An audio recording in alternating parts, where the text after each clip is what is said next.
Anybody remember the Afghanistan pullout in 2021? Not many people. You remember the Chinese air balloon in 2023?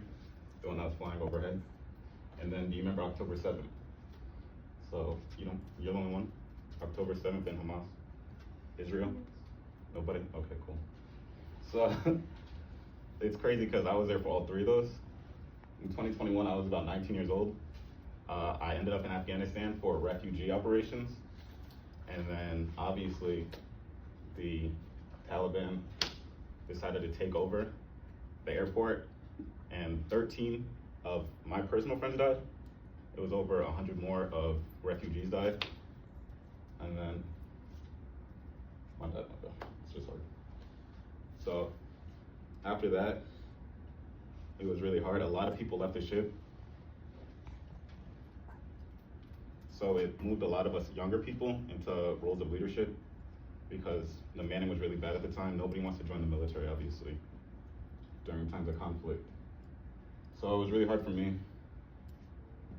to be optimistic, and that's what I want to talk about, is being optimistic. Because if we fast forward to 2023, the Chinese air balloon, we were out to sea in Florida, and we were just doing regular operations, getting ready for deployment, and we're on our way home. And the Chinese air balloon lands in South Carolina. So I was stationed in Virginia. So we have to get ready that day, the day we pulled in, to go back down to South Carolina. We go back down there and we're there for about a month.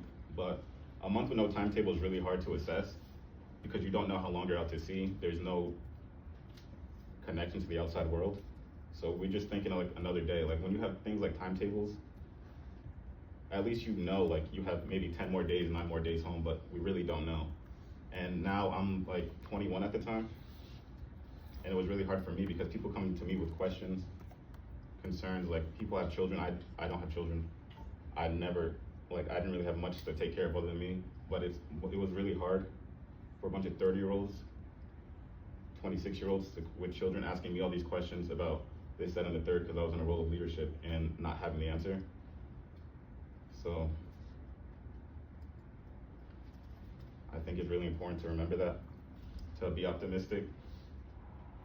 So like I would give them the answers to the best of my ability. I would tell them things like, we're gonna be home soon enough. I would give them updates about the balloon because only like the higher ups were allowed to know, and I would give that to them. And then I wanna talk about Hamas in 2023. So we were in what they call the Straits of Hormuz. We were south of that when the attack happened.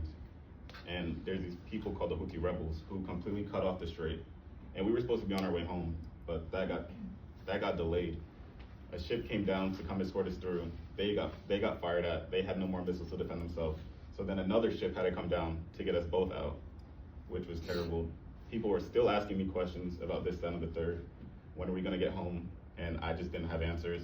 And it was really what they call is going into the black, when you don't know what to do, you don't know what to say. And there's a saying of misery enjoys company. So if everybody else on the ship is miserable, you're likely to be miserable. So I want to relay that it's really important to keep high spirits, to keep others in high spirits, because once one person goes down, the rest of you are more likely to go down, because misery is a disease.